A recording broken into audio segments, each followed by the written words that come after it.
Bila mana pakaian terkena darah men, maka wajib kudu dicuci. Kalau mau dipakai sholat, wajib kudu dicuci dengan tahapan penyuciannya dikerik. Kenapa dikerik? Supaya tidak kemana-mana darahnya, jadi nggak boros di air. Jadi batas mennya aja bisa ngegambar pulau. Dan ini kencang, maka kudu dikerik dulu. Udah dibersihin, gucek-gucek, baru kemudian disiram. Menghilangkan darah men merupakan syarat daripada syarat sholat. Orang sholat tidak akan sah kalau sampai di pakaiannya ada darah mennya, ada najisnya, mananya ada najisnya, tidak akan sah.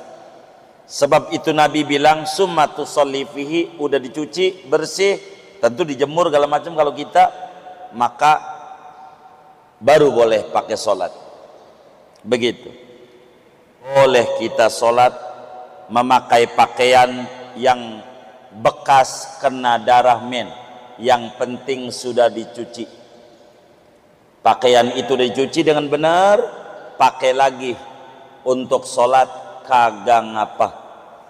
Boleh kita memakai pakaian yang kena darah haid sesudah tahapan pencuciannya benar, kita pakai sholat kembali. Dari hadis ini, yang namanya najis hanya bisa dihilangkan dengan air. Benda cair tidak bisa. Seperti tisu basah, anaknya kencing, dilapin pakai tisu basah, tetap aja masih najis. Lalu gendong kita lagi sholat, duduk di pundak kita, sholat kita tidak sah, sebab kita ngegendong orang yang di badannya ada najisnya. Itu begitu. Dalam menghilangkan najis tidak perlu hitungan. Tidak perlu hitungan, catatannya yang penting bersih. Mau sekali jadi, asal bersih. Adapun 3 kali penyiraman, afdol aja. Sekali janjinya bersih, jadi yang penting bersih. Adapun mencuci yang kedua, membilas yang ketiga, itu cuman sunat saja.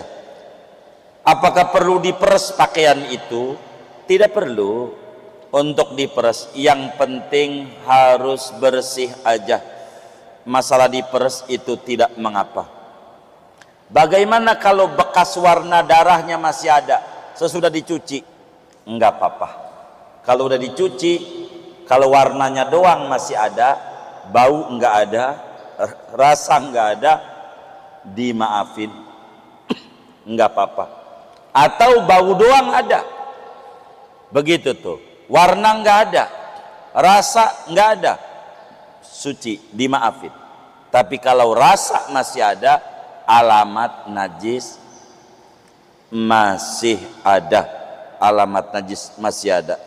Maka di dalam menghilangkan najis harus menghilangkan rasa, warna, bau.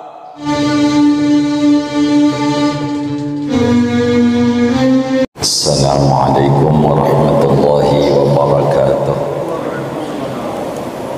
Bismillahirrahmanirrahim. Alhamdulillahi rabbil alamin.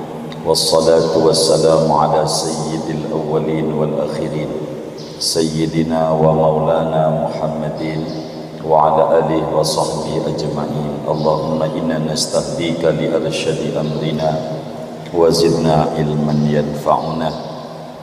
Diterjemah halaman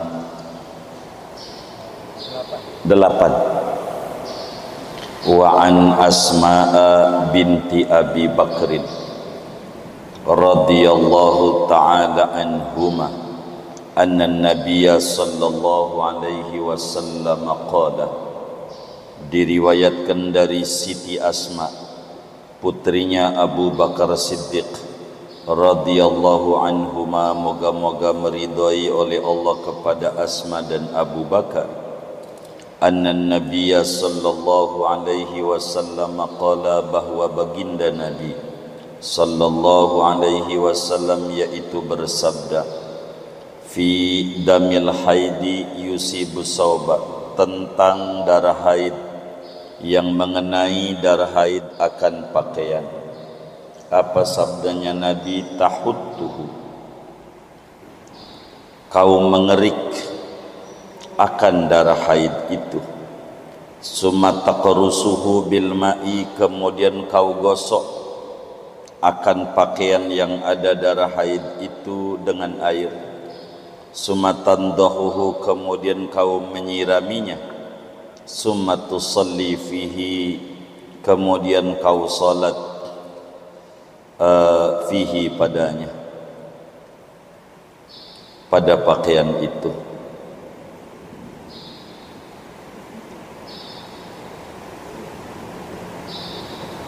Wallahu a'lam bishawab. Muttafaqun alaih, hadis riwayat Bukhari Muslim. Halaman 8. Saudara-saudara sekalian yang mulia, pertemuan ini, kajian hadis kita akan membedah tentang hukum darah haid dan cara mensucikannya. Hadisnya dari sahabat Nabi besar, sebagaimana dijelaskan pertemuan-pertemuan sebelumnya. Nabi ini punya mahasiswa 124.000 yang disebut sahabat, 124.000 orang. Salah satunya adalah Sayyidatuna Asma, putrinya Sayyidina Abu Bakar Siddiq. Jadi Abu Bakar ini, saudara, punya bini pertama, namanya Qatilah. Bini pertamanya Qatilah binti Abdul Uzza. Ini istrinya Abu Bakar, Qatilah. Dari Qatilah ini punya anak dua. Laki-laki yang pertama namanya Abdullah bin Abu Bakar. Yang kedua Siti Asma nih. Lalu kemudian Abu Bakar itu menikah dengan Ummu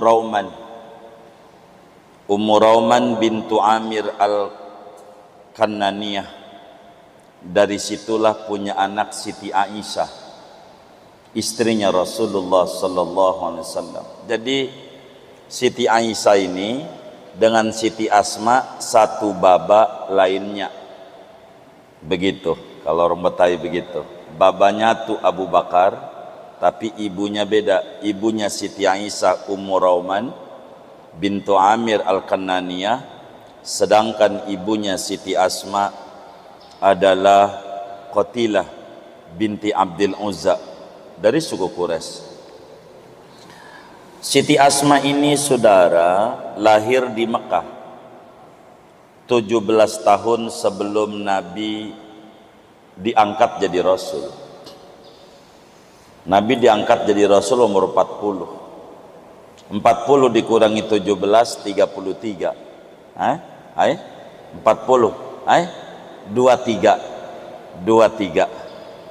23. Jadi saat Nabi jadi Rasul ya umurnya 23, begitu. Kan begitu. Jadi 17 tahun. Jadi umurnya baru 17, begitu.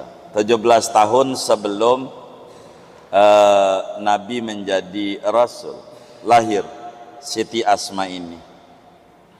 Dan Siti Asma ini diberi gelar oleh Rasulullah namanya Dzatun Nitaqaini, perempuan yang memiliki dua tali bedong. Tahu tali bedong? Perempuan itu suka ada kemben yang dilipat-lipat di badan tuh. Nah, itu sama Siti Asma dibelah dua. Sebelahnya buat Nabi, sebelahnya buat dia. Maka Nabi sebut Dzatun Nitaqaini. Sejarahnya begini agar supaya enak. Jadi saat sahabat-sahabat sudah luar biasa diintimidasi, mau kemana-mana susah, Rasulullah SAW begitu mau dakwah kemari, semua hotel di booking-bookingin. Jadi nggak bisa mau kampanye, mau dakwah, nggak bisa mau dakwah gitu. Ditutup di semua tempat. Ini udah bingung. Ini Nabi. Akhirnya sahabat diizinkan hijrah ke Madinah, tapi Rasulullah belum. Abu Bakar bilang, Umar udah hijrah nih. Kata Abu Bakar, ya Rasulullah kami hijrah. Bentar Abu Bakar, bentar. Nunggu isyarat. Sami'na wa ta'na ya Rasulullah. Maka ketika turun tuh ayat wa id yamkuru bikal ladina kafaru id yusbituka au yaqtuluka au yukhzinuka au yakhzunuka. Turun ayat itu, turunlah perintah untuk hijrah ke Madinah. Malam Jumat kala itu, siangnya Nabi datang ke rumah hari Kamis, Nabi datang ke rumah Sayyidina Abu Bakar. Abu Bakar, saatnya hijrah sudah datang. Bagaimana ya Rasulullah untuk hijrah? Maka kata Nabi, kita harus ke Madinah. Bolehkah saya menjadi temanmu hijrah? Kata Nabi, iya. Girangnya setengah mati Abu Bakar, menjadi orang yang nemeni Rasulullah hijrah. Padahal Abu Bakar tokonya lagi laris, tanahnya banyak, kos-kosannya banyak kontrakannya, hewannya, binatang ternaknya banyak. Itu enggak kepikiran. Harta banyak enggak penting di mata Abu Bakar bila cahaya itu pindah ke Madinah. Tinggal kapan berangkatnya ya Rasulullah? Nanti malam saja. Maka Imam Ali bin Abi Thalib disuruh istirahat di tempat tidurnya Nabi. Maka malam itulah Nabi keluar dengan baca surat Yasin tuh, wa ja'alna min baini aidihim saddan wa min khalfihim saddan fa'agsaynahum fahum la yubsirun. Taburunkan pasir, semuanya pada ngantuk. Akhirnya Nabi pergi ke rumah Abu Bakar malam Jumat tanggal 28 bulan Safar. Kamis itu tanggal 27. Malam Jumat udah 28. Rumah Abu Bakar. Kita kemana? Kata Abu Bakar. Ini kabur nih Nabi ke rumah Abu Bakar. Ali tidur. Kata Nabi, kita ke Gua Sur, 5 kilo dari Mekah. 5 kilo. Gua Sur itu, Gunung Sur tuh, Jabal Sur namanya. Ini adanya di sebelah selatan Mekah. Sedangkan Madinah sebelah utara. Jadi sehingga Nabi pergi ke Gua Sur. Abu Bakar punya anak 2, Abdullah sama Asma.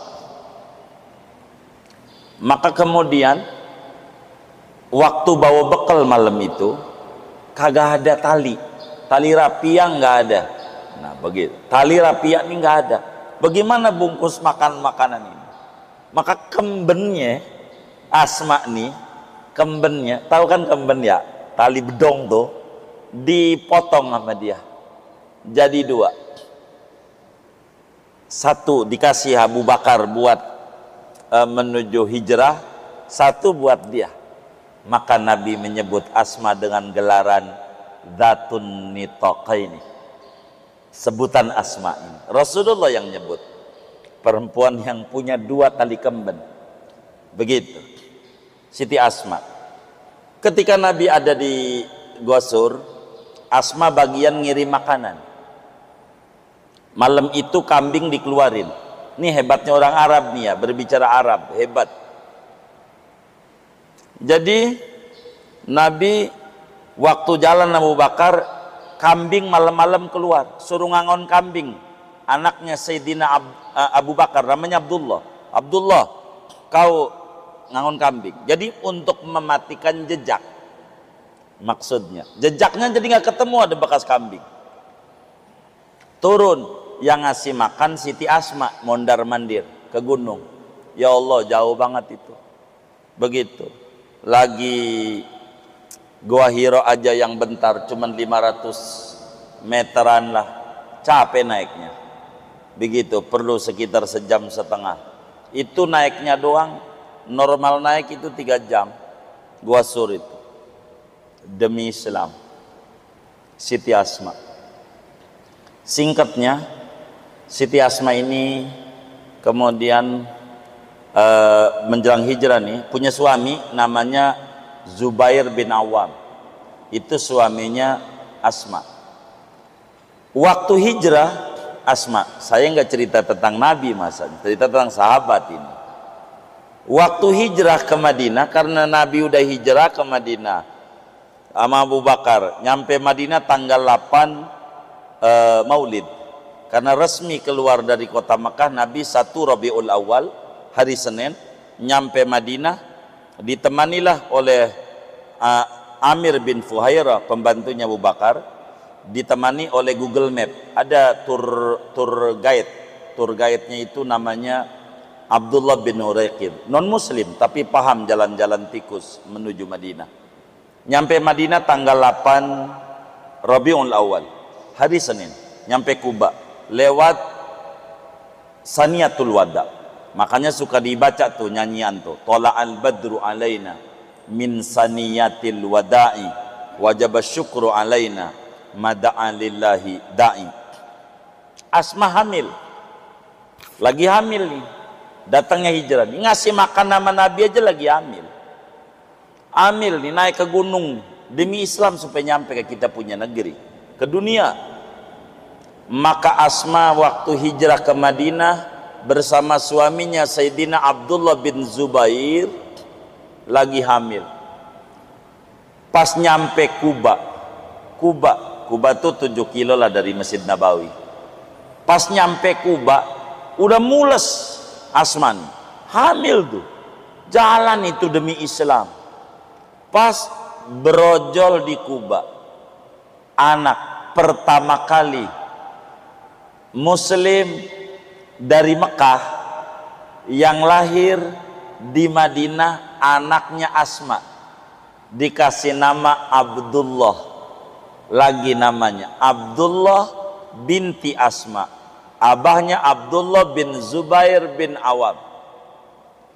Abdullah ini bayi pertama yang lahir dari muhajirin di Madinah, anaknya Sayyidatuna Asma. Lalu kena fitnah besar di zaman Hajjaj bin Yusuf, abahnya, suaminya Asma, Zubair bin Awam.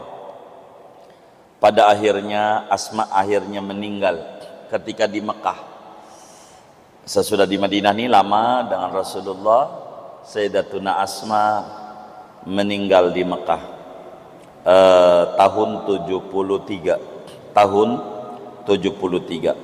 Wafat pada tanggal 17 bulan Jumadil Awal tahun 73 Hijriah. Umurnya 100 tahun, rambutnya enggak ubanan, giginya enggak ada yang rontok barang atu. Giginya barang atu enggak ada yang rontok. Saking menjaganya mulutnya dia, omongannya sopan, akhlaknya baik. Makamnya di Ma'la, dan kita orang bersama teman-teman majelis syukur sama Allah sudah berkali-kali ziarah ke Sayyidatuna Asma, sebab makamnya Syekh Nawawi Al-Bantani, ulama besar Indonesia yang mendunia, makamnya berdampingan dengan Siti Asma di Ma'lanya. Ma'la itu tanah kusirnya Mekah, pekuburan di Mekah, Siti Asma. Nah, Asma ini tidak banyak meriwayatkan hadis, tidak seperti adiknya Siti Aisyah. Bila Siti Aisyah 1210 hadis beliau sampaikan kepada umat, sementara Sayyidatuna Asma ini cuma 58 hadis. 58 yang beliau sampaikan kepada umat. Dari 58 itu, saudara, salah satunya yang kita akan bedah ini. Kata Sayyidatuna Asma binti Abu Bakar radhiyallahu anhuma, ketika Rasulullah sallallahu alaihi wasallam ditanya tentang darah haid yang kena pakaian. Haid itu adalah darah yang keluar dari ujung rahim perempuan, tidak karena sakit, tidak karena sebab melahirkan, memang udah bulanan, namanya men. Sudah fitrahnya perempuan itu adalah setiap bulan men, perempuan. Timbul pertanyaan, adakah laki-laki yang men? Mungkin saja ada. Secara maknawi, men itu Ustadzuna sebulan sekali dapatnya 3 hari bersih, itu men. Sebulan sekali dapat 3 hari bersih. Bila ada orang laki sebulan sekali dapat duit dia dari kantornya 3 hari bersih, itu namanya men namanya. Habis buat tukang sayur, tukang ini, loh udah bersih, men. Men itu sebulan sekali dapatnya 3 hari bersih, ya men namanya begitu. Ah, itu bukan begitu, bukan men ini nih darah. Bagaimana ini darah men nih? Kata Nabi, kalau berbicara darah men kena pakaian ada 3 langkah. 1, dikerikin darahnya pakai kuku kayak pakai sendok kayak dikerik darahnya, kemudian digosok pakai air, kemudian dicuci dah, baru kemudian boleh sholat di situ. Begitu kata Nabi, boleh sholat pakai baju itu, baju yang udah kena darah men, darah haid. Hadis ini diriwayatkan oleh Imam Bukhari dan Imam Muslim, juga Imam Tirmidzi. Bahkan Imam Tirmidzi mengatakan hasanun sahih. Singkat saja agar supaya kita lebih enak. Apa yang kita bisa petik dari hadis ini? Banyak. Tadi cerita Siti Asma, inda dzikris sholihin tanzilur rahmah. Ketika menyebutkan nama orang soleh, apalagi sahabat Nabi, maka rahmat itu turun. Betapa luar biasanya perjuangan sahabat demi Islam, hamil-hamil ke Madinah. Begitu. Mau apa? Mau ngaji sama Rasulullah, hamil, sampai ujungnya berojol di Madinah tuh bocah. Kan luar biasa itu. Begitu. Apa yang dapat kita ambil hadis ini terkait hukum? Karena kajian kita adalah kajian hukum. Yang pertama, bahwa darah haid itu najis. Najis. Dari mana? Nabi nggak ngomong najis. Itu Nabi suruh dikerik, suruh digucek, suruh disiram, baru boleh sholat pakai itu. Dan kita maklumi bersama di antara syarat sholat kudu suci dari najis, pakaiannya, badannya, dan tempat sholatnya. Dan tidak boleh orang sholat ada najisnya. Ini menunjukkan darah haid najis. Tandanya Rasulullah sallallahu alaihi wasallam suruh cuci, suruh kerik, suruh cuci dengan benar, baru boleh sholat di situ. Ini satu. Kedua, yang namanya darah men tidak dimaafkan mau dikit mau banyak. Jadi najis itu saudara, ada yang dimaafkan, ada yang tidak dimaafkan. Ada yang dimaafkan pada air, tidak pada pakaian. Ada yang dimaafkan pada pakaian, tidak pada air. Ada yang tidak dimaafkan pada pakaian, pada air. Ada yang dimaafkan pada air juga, pada pakaian juga. Itu najis. Mana najis yang tidak dimaafkan pada air dan pada pakaian? Darah. Darah ini mau dia di air najis, airnya kena darah tuh yang sedikit.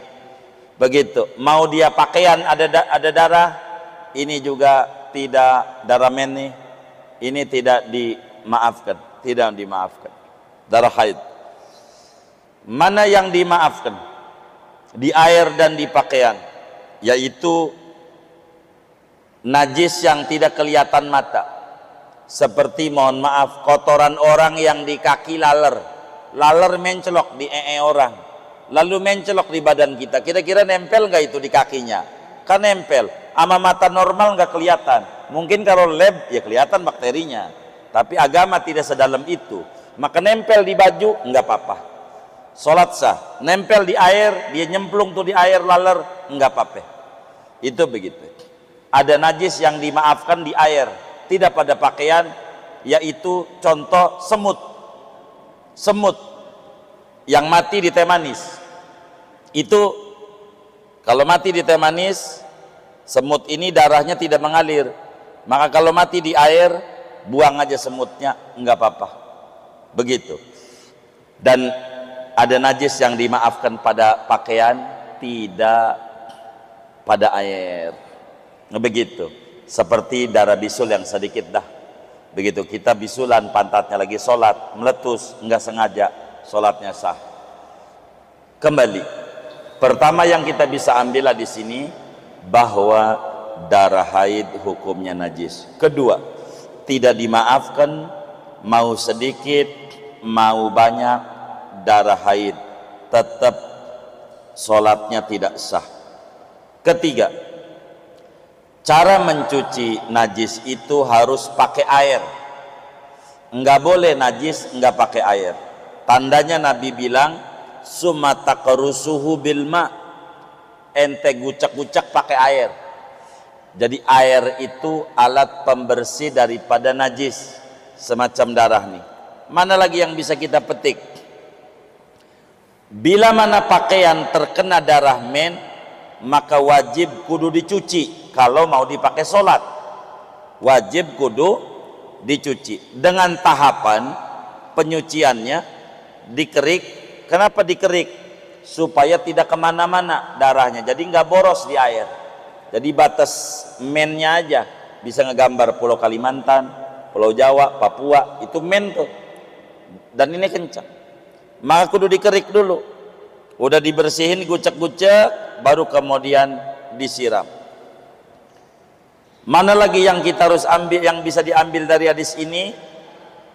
Menghilangkan darah men merupakan syarat daripada syarat sholat.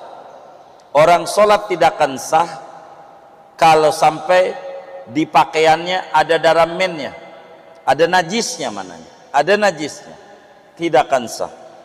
Sebab itu Nabi bilang summa tusalli fihi, udah dicuci bersih, tentu dijemur segala macam kalau kita, maka baru boleh pakai sholat. Begitu. Mana lagi yang kita bisa ambil daripada hadis ini? Boleh kita sholat memakai pakaian yang bekas kena darah men, yang penting sudah dicuci. Pakaian itu dicuci dengan benar, pakai lagi untuk sholat kagak ngapa. Boleh kita memakai pakaian yang kena darah haid sesudah tahapan pencuciannya benar, kita pakai sholat kembali. Mana lagi yang kita bisa petik dari hadis ini? Yang namanya najis hanya bisa dihilangkan dengan air, benda cair tidak bisa. Seperti tisu basah, anaknya kencing, dilapin pakai tisu basah, tetap aja masih najis. Lalu gendong kita lagi sholat, duduk di pundak kita, sholat kita tidak sah, sebab kita ngegendong orang yang di badannya ada najisnya. Itu begitu. Mana lagi yang kita bisa ambil dari hadis ini? Di dalam menghilangkan najis tidak perlu hitungan. Tidak perlu hitungan, catatannya yang penting bersih. Mau sekali jadi, asal bersih. Adapun 3 kali penyiraman, afdol aja. Sekali janjinya bersih, jadi yang penting bersih. Adapun mencuci yang kedua, membilas yang ketiga, itu cuman sunat saja. Apakah perlu diperes pakaian itu? Tidak perlu untuk diperes, yang penting harus bersih aja. Masalah diperes itu tidak mengapa. Bagaimana kalau bekas warna darahnya masih ada sesudah dicuci? Enggak apa-apa. Kalau udah dicuci, kalau warnanya doang masih ada, bau enggak ada, rasa enggak ada, dimaafin, enggak apa-apa. Atau bau doang ada, begitu tuh, warna enggak ada, rasa enggak ada, suci, dimaafin. Tapi kalau rasa masih ada, alamat najis masih ada, alamat najis masih ada. Maka di dalam menghilangkan najis harus menghilangkan rasa, warna, bau, begitu. Bau ini bendanya tentu. Bila najisnya adalah najis ainiyah. Mana yang kita bisa petik dari hadis ini dalam tinjauan filsafat? Ini tinjauan hukum masalahnya. Tinjauan filsafat. Sahabat Nabi itu hidupnya sederhana. Pakaian apa adanya. Sehingga pakaian yang ada kena darah haid, dia cuci, masih pakai lagi. Dia tidak high class, hidupnya sederhana, pakaian tampil apa adanya. Zuhud namanya beliau ini. Bukan berarti tidak kebeli pakaian baru, tapi bila ini pakaian masih layak, kena darah men, yang penting dicuci, udah bersih, masih layak untuk dipakai kembali dan tidak ngoyo dalam hidupnya. Dan ini adalah akhlak besar dalam Islam, zuhud. Apa itu zuhud? Tidak menaruh dunia di dalam hati, bukan tidak punya apa-apa. Wazhad wadha faqdu ala qati qalbika bil mali la faqdun lahu taku aqala. Zuhud itu tidak menambatkan dunia dalam hati, bukan tidak punya apa-apa. Kalau tidak punya apa-apa namanya kismin. Apaan? Ya miskin ya. Tapi kalau zuhud punya segalanya tapi tampil seadanya. Begitu. Tidak menunjukkan dalam kehidupan. Ini adalah aturan-aturan agama yang harus kita miliki. Akhlak Islam, anak didik Rasulullah memiliki sifat zuhud. Mau orang puji, mau orang celak, sama aja di dalam hidup. Dan ini harus kita miliki bersama. Mudah-mudahan dari beberapa faedah yang kita bisa petik dari hadis ini, mudah-mudahan bisa kita ambil faham.